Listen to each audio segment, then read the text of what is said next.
The US has banned number one Pakistanis and superpower Bangladeshis from entering the US. Is it a way to humiliate its vassals?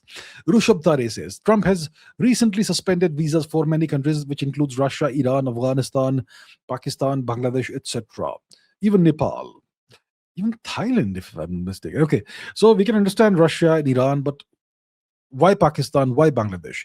What's really the reason the US State Department is doing this despite their increasing partnership with Pakistan and Bangladesh? Look, their partnership with Pakistan and Bangladesh is that of a master with its vassals.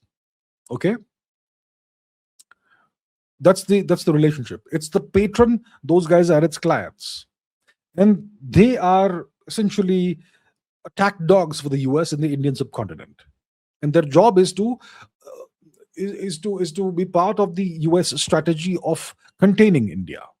So Pakistan acts as an enabler of nuclear blackmail against India, as a terrorist nation that can strike India from time to time and keep India off balance, and so on. That's the role of Pakistan. And Bangladesh, it's another nuisance that they've created as East Pakistan in the west, in the eastern part of India, off the eastern border of India. So that's the deal.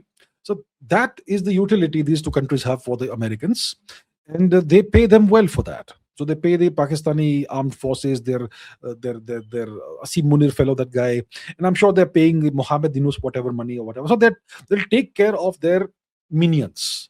They will take care of their puppets very well. But the Americans don't care about the people of Pakistan or Bangladesh, right? So why should they issue visas to them? What the Americans have done now, what the US government has done now, is they have suspended or stopped visa processing for a large number of countries, maybe more than 70 countries. Let's find out exactly what the number is. How many nations visa processing has been suspended by the US? Okay, 75 countries. Okay, all right.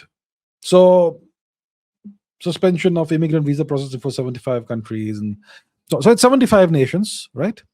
And so why have the Americans done this?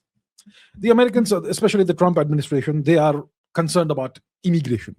They their voter base is concerned about American jobs going to foreigners. They're concerned about all these things.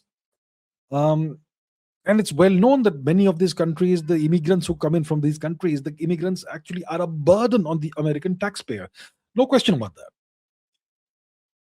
So if an immigrant comes in from, let's say, Somalia or Sudan or Afghanistan, Pakistan, whatever, or Bangladesh, they typically are a burden on the US taxpayer. Over 10 years, they leach money out of the system rather than contribute money to the system or contribute value to the system. If you have an Indian immigrant who goes to the US, the Indian immigrant typically outperforms all other immigrants in the value they contribute to the US economy over a period of 10, 20, whatever years.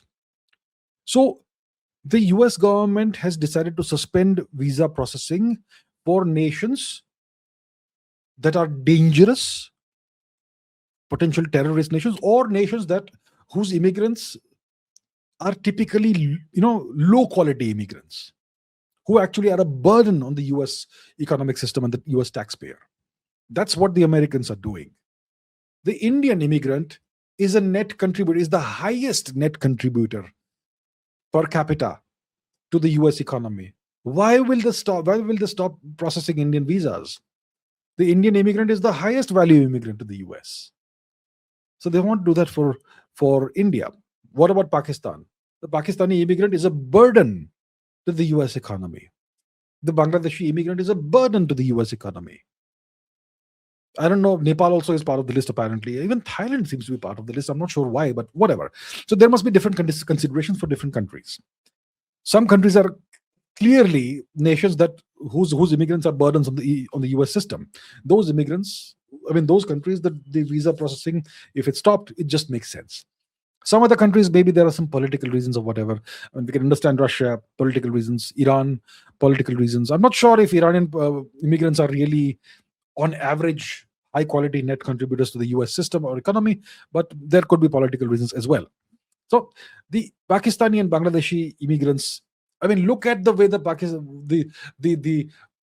contributions of Pakistani immigrants to the UK. What kind of gangs, grooming gangs and whatnot, that's what the Pakistanis contribute.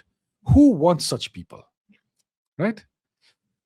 So that it's not about humiliating the vassals or whatever. It's just that the US wants high quality immigration, and Pakistan is not that. Bangladesh is not that. Somalia is not that, and so on about other countries. That's the reason.